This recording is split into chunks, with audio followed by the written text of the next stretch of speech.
في ملف السكن وحول آخر مستجدات برنامج عدل 3 ترأس وزير السكن والعمران والمدينة محمد طارق بالعريبي أمس لقاء تقنيا خاصا بالإجراءات التحضيرية للانطلاق في مشروع عدل 3 تمحور حول الوضعية العقارية المخصصة لتوطين هذا المشروع على مستوى 58 ولاية.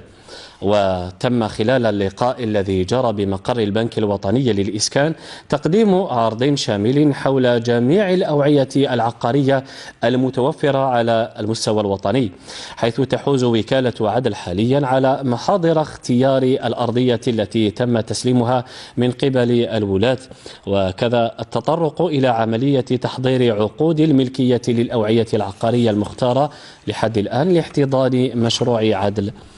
3.